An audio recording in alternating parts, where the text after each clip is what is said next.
Hello students, now we will start the next topic, that is recruitment and selection of commercial bank. Commercial bank selection process is an attempt to find the qualified and best candidates for vacant jobs in the organization.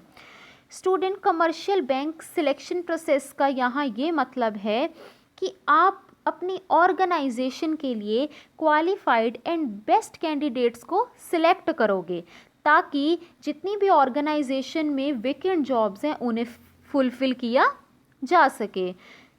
Once the recruitment process taken place, the management of the bank finds the best fitting people to fill the available spaces through the selection process.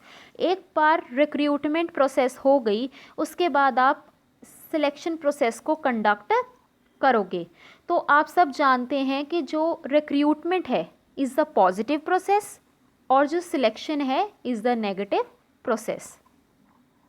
Next is process of selection. So students, कुछ अब ऐसे steps हैं, कुछ ऐसा process है जिससे आप अपना जो भी कस्टमर्स को आप जो सिलेक्ट करते हो, जो भी एम्प्लॉयज़ को आप सिलेक्ट करते हो, उन्हें इसी प्रोसेस से सिलेक्ट किया जा सके. First is advertise the sales position. First of all आप सेल्स पोजीशन के बारे में एडवर्टाइज करोगे ताकि आप ये असेस कर सको कि कितने कितने लोग और किस किस पोस्ट पर आपको चाहिए अपनी ऑर्गेनाइजेशन के लिए. Second is resume screening. फिर उसके बाद आपकी स्क्रीनिंग होगी. सिर्फ वही लोग रिक्रूट होंगे जो पोस्ट के लिए एबल होंगे और बाकियों को एलिमिनेट कर दिया जाएगा. Third is phone interview. फिर उसके बाद आपका फ़ोन टू फ़ोन इंटरव्यू होगा. फ़ोन पर ही आपकी क्वेश्चन आंसरिंग कंडक्ट होगी जिससे इंटरव्यू लिया जाएगा through the telephones. Next is face to face interview. किसी भी ऑफिस या रूम या बैंक में आपका फेस टू फेस इंटरव्यू होगा. Next is assessment. फिर आपकी प्रॉपरली असेसमेंट होगी. ये देखा जाएगा कि कौन सा कैंडिडेट किस जॉब के लिए काबिल होगा. Next is job shadow. यहाँ जॉब शैडो का ये मतलब है कि ये असेस करते हैं बैंक क्या एप्लीकेंट जो है वो एक्चुअल जॉब से कंफर्टेबल है या नहीं है. Next is reference check. फिर आपका जो भी रेफरेंस है, जो आपकी इंफॉर्मेशन है, जो आपका डाटा है, वो चेक किया जाएगा.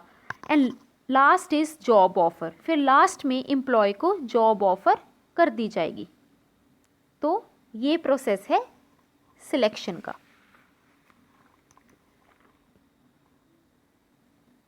Next is promotion of staff of commercial bank. Here promotion means progress होना, एडवांसमेंट होना एम्प्लॉय की, या आपके वर्क लेवल पे राइज हुआ है, या आपको हायर पोस्ट मिली है, या सैलरी में इंक्रीज़ हुआ है, या उस एम्प्लॉय को एक रिवॉर्ड मिला है जिसने बहुत सारी हायर ड्यूटीज़ एंड रिस्पॉन्सिबिलिटीज़ को संभाला है.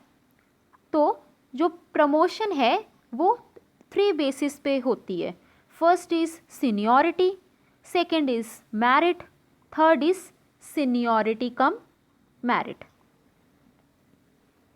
Next is promotion on basis of seniority.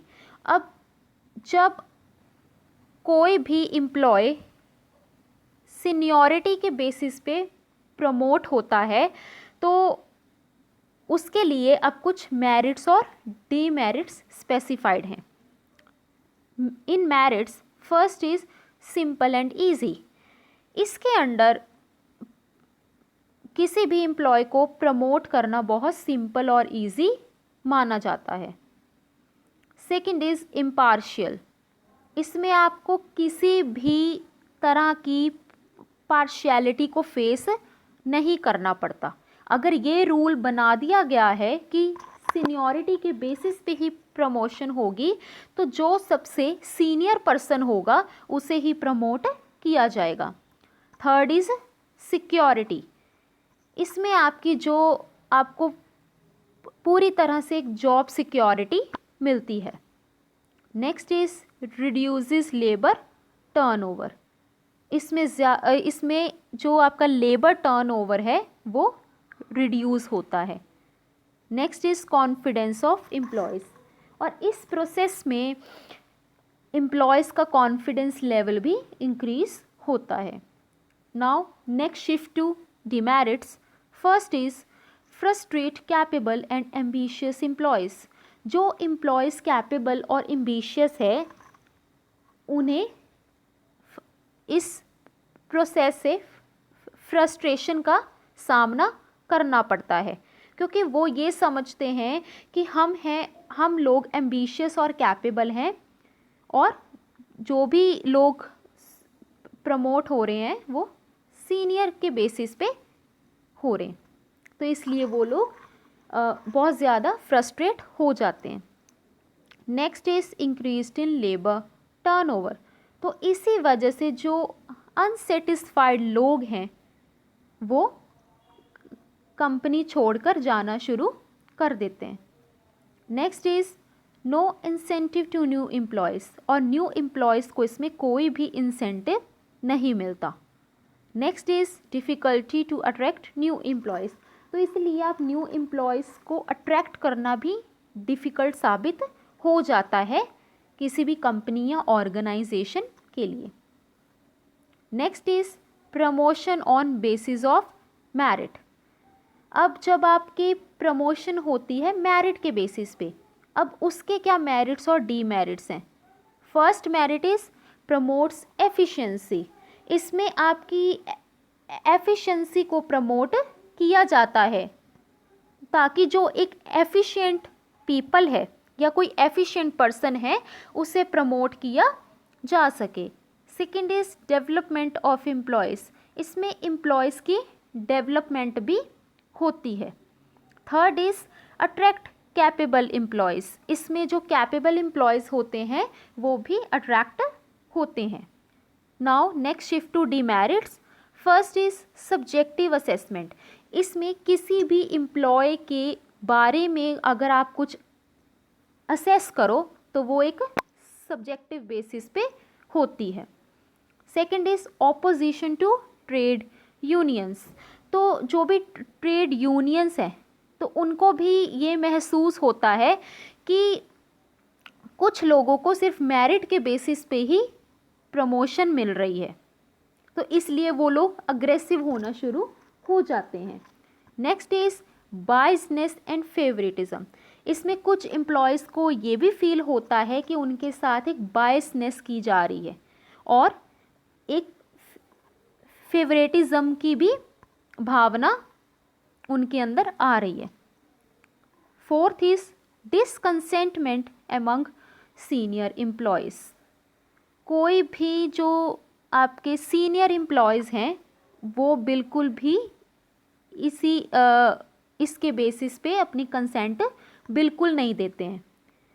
वो भी जो लोग मेरिट के बेसिस पे प्रमोट हुए हैं उनके खिलाफ रहते हैं। तो ये है आपके demerits. Last is controlling of staff. अब स्टूडेंट्स आप इसमें सब जानते हैं कि कैसे स्टाफ की कंट्रोलिंग होती है। First here is meaning. Controlling means that in order to achieve the desired objective efficiently, economically and successfully। कि कंट्रोलिंग का यहाँ मतलब है कि किसी भी डिज़ायर्ड ऑब्जेक्टिव को आप जब अचीव करते हो, चाहे वो एफिशिएंटली करो, चाहे वो इकोनॉमिकली करो और सक्सेसफुली करो।